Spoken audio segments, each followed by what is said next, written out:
Hello student, very good evening. I hope you are fine. आपके अपने YouTube channel expert classes by Manju ma'am में स्वागत एवं अभिनंदन है। स्टूडेंट, मैं आप लोगों के लिए को करिकुलर का कोर्स लेकर आई हूं जो कि ऑल ग्रेजुएशन यानी बीए, बीएससी, बीकॉम, बीबीए के फर्स्ट सेमेस्टर में आपको ऑब्जेक्टिव टाइप के क्वेश्चन स्टूडेंट पूछे जाएंगे। अभी प्रेजेंट टाइम में आप लोगों का जो है 2022 यानी 2022 का जो है पेपर जो है वो हम आप लोगों को सॉल्व करा रहे हैं और इसके साथ साथ आप लोगों का जो है ट्रेस एलिमेंट के जो टॉपिक जो रिमेन्स हैं उसको भी हम कंटिन्यू कर रहे हैं स्टूडेंट। तो देखिए स्टूडेंट, आपका क्वेश्चन नंबर 15 है। अभी तक आप लोगों का 14 क्वेश्चन हो गया है स्टूडेंट। आज आप लोगों का 15 क्वेश्चन। तो देखिए इसमें क्या है। पहला क्वेश्चन है आप लोगों का स्टूडेंट की ऊर्जा संग्रह का उत्तम साधन है। ठीक है, आपका क्वेश्चन है स्टूडेंट, ऊर्जा संग्रह का उत्तम साधन है यानी किससे जो है मतलब ऊर्जा जो है हमें मिलती है। तो देखिए पहला ऑप्शन है आपका प्रोटीन, दूसरा ऑप्शन है कार्बोज, तीसरा ऑप्शन है वसा और चौथा ऑप्शन है ग्लूकोज। तो याद रखिएगा कि जो ऊर्जा स्रोत का सबसे उत्तम साधन जो होता है आपका क्या है, कार्बो होता है। कार्बोज के अंतर्गत ही क्या है, ग्लूकोज, फ्रुक्टोज, सुक्रोज ये सब आता है स्टूडेंट। ठीक है, तो यहाँ पे क्या हो जाएगा, कार्बोज हो जाएगा। दूसरा क्वेश्चन स्टूडेंट आपका है कि भ्रूणावस्था में मृत्यु का कारण क्या है, यानी किस पोषक तत्व की कमी से जो है भ्रूण का जो है भ्रूणावस्था में जो है उसकी मृत्यु हो जाती है। तो आपका ऑप्शन ए है विटामिन ए, ऑप्शन बी है विटामिन सी, ऑप्शन सी है विटामिन ई और ऑप्शन डी है विटामिन के। स्टूडेंट याद रखिएगा कि विटामिन ए जो है वो तो कभी कारण बन ही नहीं सकता है। हम आप लोगों को क्लास में जब विटामिन ई स्टडी करा रहे थे स्टूडेंट, उसमें आप लोगों को हमने बताया था कि जो विटामिन ई है तो वो क्या करता है, प्रजनन क्षमता को बढ़ाने में सहायक होता है। तो अगर आहार में क्या है, गर्भावस्था के दौरान आहार में अगर विटामिन ई की कमी हो जाती है, आवश्यकता से अधिक कमी हो जाती है, तब क्या हो सकता है, तब ये आपका जो है इम्ब्रियो की मृत्यु हो जाती है। तो यहाँ पे क्या हो जाएगा, आपका ऑप्शन सी आपका सही हो जाएगा। ठीक है, ऑप्शन सी यानी विटामिन ई की कमी से क्या होता है, भ्रूणावस्था में यानी इम्ब्रियोनिक डेवलपमेंट में इम्ब्रियो जो है उसकी मृत्यु हो जाती है, या यूं कह सकते हैं कि इम्ब्रियो का विनाश हो जाता है या इम्ब्रियो नष्ट हो जाता है। ठीक है, अगला क्वेश्चन स्टूडेंट आपका है कि विटामिन ए की कमी से क्या होता है। ठीक है, कमी से होता है, ऑप्शन ए है आपका रिकेट्स, ऑप्शन बी है रतौंधी, ऑप्शन सी है स्कर्वी और ऑप्शन डी है एनीमिया। तो याद रखिएगा स्टूडेंट, जब हम विटामिन ए आपको स्टडी करा रहे थे तो उसमें बताया था कि विटामिन ए की कमी से कौन सी रोग होती है, आपकी रतौंधी होती है। रिकेट्स किसकी कमी से होता है स्टूडेंट, तो विटामिन डी की कमी से होता है। किसकी कमी से होता है, विटामिन डी की कमी से क्या है, रिकेट्स होता है। स्कर्वी किससे होता है स्टूडेंट, तो विटामिन सी की कमी से होता है। किससे होता है, विटामिन सी की कमी से। और एनीमिया जो है वो आपका क्या है, फॉलिक एसिड। ठीक है, या विटामिन B6 लिख लीजिएगा आप लोग, यहाँ पे विटामिन B6 हो जाएगा आपका, विटामिन B6, विटामिन B12। ठीक है, B6 और क्या है, विटामिन B12 हो जाएगा। और आपका क्या है, ये फॉलिक एसिड हो गया, विटामिन B6, विटामिन B12 और लोहा। ठीक है, ये क्या है आपका जो है एनीमिया जो होता है, इन तीनों की कमी जब हमारे आहार में हो जाती है तब क्या है, एनीमिया हो जाता है। ठीक है, विटामिन B6 की कमी से कौन सा एनीमिया होता है, तो मैंगलोब्लास्टिक एनीमिया होता है। कौन सा एनीमिया होता है स्टूडेंट, मैंगलोब्लास्टिक। और विटामिन B12 की कमी से कौन सा एनीमिया होता है, तो पर्निशियस एनीमिया होता है स्टूडेंट। इसे भी आप लोग राइट डाउन कर लीजिएगा। ठीक है, अगला क्वेश्चन स्टूडेंट आपका है कि निम्न में से किस विटामिन से नेत्र ज्योति ठीक रहती है। ठीक है, तो अभी हमने आपको बताया कि विटामिन ए जो है वो क्या है, नेत्र ज्योति के लिए सहायक होता है, यानी यहाँ ऑप्शन क्या हो जाएगा, ऑप्शन बी आपका यहाँ पे सही हो जाएगा। अगला क्वेश्चन स्टूडेंट आपका है कि आयरन प्रचुर मात्रा में मिलता है। ठीक है, आपका ऑप्शन ए है नींबू, ऑप्शन बी है संतरा, ऑप्शन सी है आम और ऑप्शन डी है यकृत। याद रखिएगा कि आपके ऑप्शन के अनुसार जो है आयरन आपका किस में जो है प्रचुर मात्रा में पाया जाएगा, तो यकृत में पाया जाएगा। ठीक है, ऑप्शन डी यहाँ पे सही हो जाएगा। अगला क्वेश्चन स्टूडेंट आपका है कि सोडियम प्राप्ति का साधन है। ठीक है, यानी सोडियम जो है किससे मिलता है। याद रखिएगा कि जो सोडियम होता है वो क्या है, ऑप्शन ए है गुड़, ऑप्शन बी नमक, ऑप्शन सी हल्दी और ऑप्शन डी है गन्ना। याद रखिएगा सोडियम किससे मिलता है, तो नमक से मिलता है, यानी ऑप्शन बी आपका सही हो जाएगा। अगला क्वेश्चन स्टूडेंट आपका है कि एनीमिया के प्रकार है। आपको ऑप्शन ए है 2, ऑप्शन बी है है 4, ऑप्शन सी है 5 और ऑप्शन डी है 6। तो याद रखिएगा कि एनीमिया के प्रकार जब हम आपको क्लास में स्टडी करा रहे थे स्टूडेंट, उस समय बताए थे कि एनीमिया के जो है 3 प्रकार होते हैं, लेकिन यहाँ पे क्या है आपके ऑप्शन में क्या दिया है, 3 प्रकार न देके 2 प्रकार दिया है। तो याद रखिएगा कि यहाँ पर क्या हो जाएगा, आपका ऑप्शन 2 सही हो जाएगा। 3 प्रकार अभी हमने आपको बताया कि एनीमिया जो है कितने तरह का होता है। तो देखिए, लोहे की कमी से भी एनीमिया हो जाएगा, ठीक है, उसको साधारण सिंपल हम क्या बोलते हैं, रक्त अल्पता, जो कि बाद में बढ़ते बढ़ते क्या होता है, जॉन्डिस के रूप में कन्वर्ट हो जाता है। फिर क्या है, विटामिन B6 से जो रक्त अल्पता जो हो रही है उसको हम क्या बताया अभी, मैंगलोब्लास्टिक रक्त अल्पता बताया। फिर क्या है, विटामिन B12 की कमी से एक एनीमिया होती है जिसको हम क्या बोलते हैं, पर्निशियस रक्त अल्पता बोलते हैं। तो इसलिए क्या होता है, आप एनीमिया याद रखिएगा, जानिएगा कि 3 तरह के होते हैं, लेकिन जब आपके ऑप्शन में 3 नहीं दिया है तो यहाँ पर क्या हो जाएगा, हम 2 पर जाएंगे, इसलिए क्या हो जाएगा, यहाँ पर आपका ऑप्शन ए सही हो जाएगा। अगला क्वेश्चन स्टूडेंट आपका है कि जल का सूत्र है, ठीक है, जल का सूत्र है। तो पहला ऑप्शन है HO2, दूसरा ऑप्शन H2O2, तीसरा ऑप्शन है H2O और चौथा ऑप्शन है HO। तो स्टूडेंट याद रखिएगा कि जब जल का सूत्र का पूछ रहा है तो याद रखिएगा कि जल में क्या होता है, हाइड्रोजन के 2 अणु होते हैं और ऑक्सीजन का 1 अणु मिलकर क्या बनाते हैं, जल बनाते हैं, यानी ऑप्शन आपका सी सही होगा, H2O। जल का सूत्र क्या होता है स्टूडेंट, H2O होता है, ठीक है। अगला क्वेश्चन स्टूडेंट है आपका कि जल शरीर के तापक्रम को, प्रश्नवाचक चिन्ह है, पहला ऑप्शन है आपका नियंत्रित करता है, दूसरा ऑप्शन है नष्ट करता है, तीसरा ऑप्शन है गर्म करता है और चौथा ऑप्शन है बढ़ाता है। स्टूडेंट याद रखिएगा कि जो जल होता है शरीर के तापक्रम को क्या करता है, यह नियंत्रित करने का कार्य करता है, ठीक है। अगला क्वेश्चन स्टूडेंट है आपका कि हमारे शरीर में जल कितना % होता है। तो आपका ऑप्शन ए है 30 से 40%, ऑप्शन बी है 70 से 75%, ऑप्शन सी है 50 से 60% और ऑप्शन डी होगा 50 से 40%, ठीक है, 50 से 70%। तो याद रखिएगा स्टूडेंट, याद ये क्या है आपका, हम सभी जानते हैं कि जो हम ह्यूमन बॉडी में जो जल होती है वो क्या होती है, 70 से 75% होता है। तो यहाँ पे क्या हो जाएगा, आपका ऑप्शन बी सही हो जाएगा। अगला क्वेश्चन स्टूडेंट आपका है कि पोषक तत्व जो दूध में नहीं पाया जाता है, ठीक है, ऐसा कौन सा पोषक तत्व है जो कि दूध में नहीं पाया जाता है। तो हम क्या बताएंगे,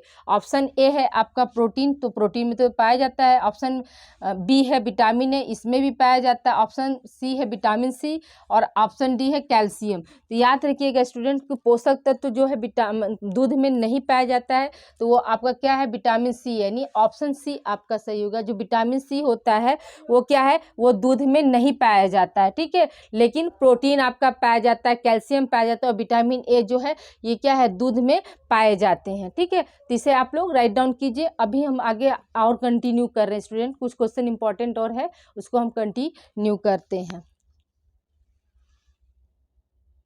आइए स्टूडेंट हम लोग आगे कंटिन्यू करते हैं। तो देखिए आगे हम बात कर रहे हैं जेडन यानी जिंक के बारे में बात करते हैं, जिसको हम हिंदी में क्या बोलते हैं, जस्ता बोलते हैं। तो पहला क्वेश्चन आपका यहाँ बन सकता है स्टूडेंट कि जेडन क्या है। तो आप याद रखिएगा कि यह क्या है, ट्रेस खनिज लवण है, ठीक है। इसका साइन क्या होता है, तो Zn होता है, ठीक, इसका साइन क्या होता है, Zn होता है और इसको हिंदी में क्या बोलते हैं, जस्ता या जिंक के नाम से हम जानते हैं। तो देखिए यहाँ पहला पॉइंट है आप लोगों का कि Zn जो है ये क्या है, आपका कार्बोनिक एनहाइड्राइज का तत्व है ना, कार्बोनिक एनहाइड्राइज का क्या है, ये तत्व है, मुख्य तत्व जो है आपका क्या है, कार्बोनिक एनहाइड्रेज का जो है ये मुख्य तत्व होता है। दूसरा है ये स्टूडेंट आपका है कि इंसुलिन, यह क्या है, इंसुलिन हार्मोन में यह प्रोविटामिन जिंक इंसुलिन के रूप में पाया जाता है। स्टूडेंट देखिए प्रोविटामिन का मतलब हमने आपको बताया था स्टूडेंट, प्रो का मतलब क्या होता है, पहले, प्रो का मतलब क्या होता है, पहले। तो जो ये आप देखिए इंसुलिन हार्मोन का जो सिक्रेशन होता है वो कहाँ से होता है, तो पेनक्रियास से होता है। इंसुलिन हार्मोन का ही सिक्रेशन में गड़बड़ी होने की वजह से ही क्या होता है, डायबिटीज की समस्या उत्पन्न होती है स्टूडेंट, ठीक है। तो ये देखिए यहाँ पे क्या है, इंसुलिन हार्मोन में यह क्या है, प्रोविटामिन जिंक इंसुलिन के रूप में पाया जाता है, या यूं कह सकते हैं कि प्रोविटामिन जिंक इंसुलिन के रूप में क्या करता है, यह कार्य करता है, ठीक है। फिर अगला पॉइंट स्टूडेंट यह कि Zn आंखों की आइरिस रेटिना लेंस में पाया जाता है। ये आपका मोस्ट इंपॉर्टेंट पॉइंट है स्टूडेंट कि जो Zn होता है वह कहाँ पाया जाता है, ह्यूमन बींग्स में कहाँ पाया जाता है, आपको क्वेश्चन आ सकता है। तो याद रखिएगा कि यह जो है आपका क्या है, आंखों के आइरिस में, ठीक है, रेटिना और लेंस में क्या होता है, ये पाया जाता है। ठीक है, अब देखिए हम बात करते हैं कार्य की। तो जेडन के कार्य क्या है, तो पहला क्या है आपका घाव भरने में, यानी मनुष्य में जो होता है घाव जब हो लग जाती है तो उसमें क्या होता है, जेडन जो है आपका घाव भरने में सहायक होता है। दूसरा कार्य क्या है, अस्थियों के विकास में, यानी बोन्स के निर्माण में भी क्या होता है आपका जेडन जो है सहायक होता है। तीसरा क्या है, मस्तिष्क के विकास में, तो मस्तिष्क के विकास में भी क्या होता है, जेडन जो होता है सहायक होता है। मतलब जिंक हुआ, आयरन हुआ, ये सब क्या है, ये सब ट्रेस एलिमेंट है, लेकिन क्या है मस्तिष्क के लिए बहुत ज्यादा जो है मतलब कार्यफुल होते हैं या उपयोगी होते हैं स्टूडेंट। जैसा कि हम सभी जानते हैं कि फॉलिक एसिड हुआ, ठीक है, आपका आयरन हुआ, जेडन हुआ, ये सब क्या है आपके मल्टी मल्टी मल्टी सोर्सेस होते हैं, जो कि क्या है ब्रेन के डेवलपमेंट में या यूं कह सकते हैं कि मानसिक विकास में जो है ये सहायक होते हैं। फिर अगला कार्य क्या है कि सामान्य वृद्धि में सहायक होना। ठीक है, जेडन का अगर मात्रा कम हो जाती है तो क्या है किसी भी बच्चे की जो ग्रोथ है, जो बढ़ने वाली जो ग्रोथ होती है वो क्या होती है, प्रभावित हो जाती है स्टूडेंट। ठीक है, अगला कार्य क्या है स्टूडेंट आपका कि देखिए आरबीसी तथा अमाशय की झिल्लियों में पाए जाने वाले एंजाइम्स के निर्माण में क्या होता है, ये सहायक होता है। आरबीसी का फुल फॉर्म क्या होता है, रेड ब्लड कार्प सेल्स होता है स्टूडेंट। ठीक है, आरबीसी का फुल फॉर्म क्या होता है, रेड ब्लड कार्प सेल्स होता है। और ये क्या है, ये आपको जैसे कि आरबीसी और जो मतलब अमाशय की झिल्ली यानी स्टमक की जो झिल्लियां होती हैं उसमें जो पाए जाने वाले जो एंजाइम्स होते हैं उनका निर्माण कैसे होता है, उसमें भी क्या करता है, ये अहम भूमिका निभाता है। कौन, जेडन यानी जिंक आपका। फिर अगला कार्य क्या है, अंतःस्रावी ग्रंथि की क्रियाशीलता को बनाए रखता है। इन जितने भी एंडोक्राइन ग्लैंड्स जो हमारे होते हैं उनकी जो क्रियाशीलता है वो मतलब कैसे कार्य करें, तो इसकी क्रियाशीलता को कौन बनाए रखता है, तो जेडन बनाए रखता है। अगला कार्य क्या है, प्रजनन अंगों के विकास में। ठीक है, प्रजनन अंगों के विकास में कौन सा आपका था, विटामिन ई भी सहायक था स्टूडेंट, और यहाँ पे क्या है ट्रेस एलिमेंट आपका जिंक भी सहायक होता है। अब आइए हम बात करते हैं कमी के प्रभाव की, यानी जेडन की कमी हो जाती है तो क्या हो जाता है, तो देखिए घाव का होना। ठीक है, यानी अगर जेडन की कमी हो जाएगी तो किसी भी मनुष्य में क्या हो सकता है, उसको घाव हो सकता है। दूसरा क्या हो सकता है स्टूडेंट, सामान्य वृद्धि बाधित होता है, यानी जो साधारण जो वृद्धि है, ग्रो करने का जो एज होता है वो क्या होता है, बाधित होता है, जिससे क्या होता है वह बच्चा या वह व्यक्ति क्या हो सकता है, बौनापन का शिकार हो सकता है। ठीक है, फिर अगला क्या है स्टूडेंट आपका, त्वचा में घाव। ठीक है, जेडन की कमी हो जाएगी तो क्या हो सकता है, त्वचा पर घाव हो सकते हैं। अगला कमी क्या है, तो प्रजनन अंग ठीक से काम नहीं करते हैं। ठीक है, जेडन में क्या होता है, जेडन और विटामिन ई का याद रखिएगा कि जो कमी का प्रभाव है ये आपका यहाँ पर सेम है कि विटामिन ई और जेडन यानी जस्ता की कमी से क्या होता है, जो प्रजनन अंग होते हैं वो अच्छे तरीके से कार्य नहीं कर पाते हैं। ठीक है, अगला कार्य क्या है, अगला कमी का प्रभाव क्या है, बाल झड़ने लगते हैं। ठीक है, यानी ह्यूमन्स बीइंग में भी क्या होता है, अगर जिंक की कमी हो जाती है, जिंक यानी जस्ता यानी जेडन की कमी हो जाती है तो क्या होता है, बाल झड़ने लगते हैं। और जानवरों में भी ये सिम्टम्स देखा गया है स्टूडेंट कि अगर जानवरों में भी जिंक की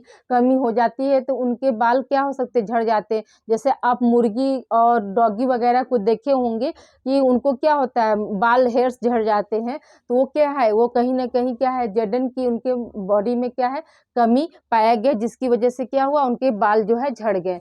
फिर अगला जो है कमी का प्रभाव क्या होता है, तो गोनेडोट्रोपिक हार्मोन्स का स्राव जो है कम हो जाता है स्टूडेंट। देखिए गोनेडोट्रोपिक हार्मोन्स के सिक्रिएशन से ही क्या होता है, कोई भी बच्चा जो है हाइट को प्राप्त करता है, या यूं कह सकते हैं कि गोनेडोट्रोपिक हार्मोन जो होता है वो क्या है, सामान्य वृद्धि में सहायक होता है। तो ये क्या है, जेडन अगर कमी हो यानी जस्ता की जब कमी हो जाती है, जिंक की कमी हो जाती है, तो जो गोनेडोट्रोपिक हार्मोन जो होता है स्टूडेंट वो क्या है, उसका स्राव जो होता है प्रभावित होता है, जिसकी वजह से क्या होता है, कोई भी बच्चा जो है वो बौनेपन का शिकार हो जाता है।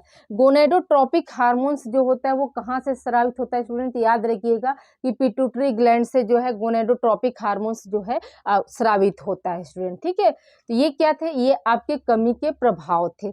अब आइए हम बात करते हैं सोर्स की, यानी प्राप्ति के क्या क्या साधन होते हैं जहां से हमें जिंक मिल सकता है या जिंक को हम प्राप्त कर सकते हैं, जेडन को प्राप्त कर सकते हैं। तो याद रखिएगा कि सबसे ज़्यादा जो है आपका हेरिंग्स तथा ओएस्टर मछली पाई जाती हैं।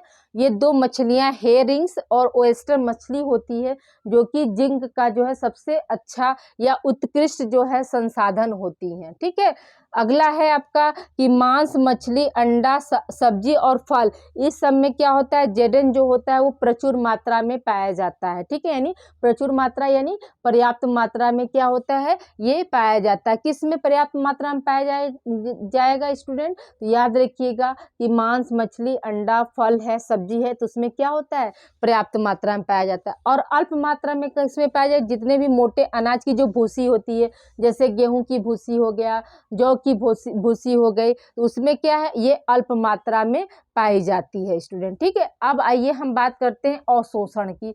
तो अवशोषण जो होता है स्टूडेंट, याद रखिएगा कि जो जेडन का जो अवशोषण होता है वो स्मॉल इंटेस्टाइन में होता है। स्मॉल इंटेस्टाइन में भी कहाँ पे होता है स्टूडेंट, याद रखिएगा कि ड्यूडेनम तथा जेजुनम वाले भाग में जो होता है। और भोजन का कितना परसेंट जो है अवशोषण होता है, यानी हमने भोजन खाया तो उसमें जो जेडन की मात्रा का जो अवशोषण हो रहा है, यानी एब्जॉर्प्शन हो रहा है, वो कितना परसेंट होता है, तो याद रखिएगा कि 5 से लेकर 10% होता है। कितना होता है स्टूडेंट, 5 से लेकर 10% होता है। तो ये आपका क्या है स्टूडेंट, जेडन हो गया। अब देखिए इसमें इंपॉर्टेंट क्या क्या है स्टूडेंट, तो देखिए मोस्ट इंपॉर्टेंट आपका यहीं पे हो गया कि जो जेडन है वो कहाँ कहाँ पाया जाएगा, तो आंखों के आइरिस हो गया, रेटिना हो गई, लेंस हो गया, ये सब क्या है, जेडन मतलब मानव शरीर में वहाँ पर मौजूद रहता है या पाया जाता है। ठीक है, फिर क्या है, कार्य भी इसका मोस्ट इंपॉर्टेंट है स्टूडेंट। अधिकतर क्या होता है, कार्य पूछा जाता है। फंक्शन तो आप हर भी किसी भी एलिमेंट्स का, विटामिन का, सबका फंक्शन आप अच्छे से याद कर लीजिएगा। ठीक है, और क्या है, जेडन के कमी के प्रभाव क्या होते हैं, तो त्वचा पर घाव होना, बौनापन होना। ठीक है, तो बौनापन किस हार्मोन की सिक्रेशन से होता है स्टूडेंट, तो गोनेडोट्रोपिक हार्मोन की सिक्रेशन जब कम हो जाती है तब क्या होता है, बौनापन हो जाता है, यानी वो बच्चा क्या हो जाता है, बौनेपन का शिकार हो जाता है स्टूडेंट। ठीक है, तो ये आज आप लोगों का क्या है, जिंक भी कंप्लीट हो गया स्टूडेंट। अब अगला टॉपिक हमारा रहेगा फ्लोरीन, और प्लस क्या होगा, कुछ जो है प्रीवियस ईयर के क्वेश्चन जो है आप लोगों को नेक्स्ट क्लास में हम सॉल्व करा देंगे स्टूडेंट। हो सकता है कि अभी आप लोगों का एग्जाम जो है टलने की संभावना दर्शाई जा रही है। हो सकता है कि आप लोगों का एग्जाम कुछ दिनों के लिए टले, लेकिन एग्जाम जो होगा वो आपका जनवरी में ही होगा। लेकिन हो सकता है कि कुछ मान लीजिए जो 8 से स्टार्ट हो रहा है वो हो सकता है आपका 15 से हो। ठीक है, संभावना ऐसी बन रही है, हो सकता है आप लोगों का एग्जाम टले, तो हमें क्या होगा, हमें टाइम और मिल जाएगा। और जो बच्चे हमारे कंपटीशन की तैयारी कर रहे हैं, जैसे जिनका 20 जनवरी को एग्जाम है, तो वो क्या करें, वो सिर्फ को करिकुलर का वीडियो बस सुनते जाएंगे तो भी क्या होगा, उनका को करिकुलर का कोर्स जो है कंप्लीट होता जाएगा। ठीक है स्टूडेंट, आप सिर्फ वीडियो को 5-6 बार सिर्फ सुन लीजिए। अगर आपके पास समय अभाव है, आप लिख नहीं पा रहे हैं, तो सिर्फ आप दिन में 2-3 बार, अगर एक क्लास को 2-3 बार आप सुन लेंगे तो भी बहुत सारी चीज़ें जो है आपकी क्लियर हो जाएंगी। ओके स्टूडेंट, अपना ध्यान रखिएगा। मिलते हैं हम अगली क्लास में। अगली क्लास हमारी रहेगी फ्लोरीन की। Thank you for watching. तब तक अपना ख्याल रखिए। ठंडी बहुत अधिक बढ़ गई है, तो प्लीज़ आप लोग ठंडी से बचिए और अपने आप को प्रोटेक्शन देते हुए अपनी स्टडी को कंटिन्यू करिए। Okay student, thank you for watching. मिलते हैं हम अगली क्लास में। तब तक के लिए आप लोग को बाय बाय, गुड नाइट।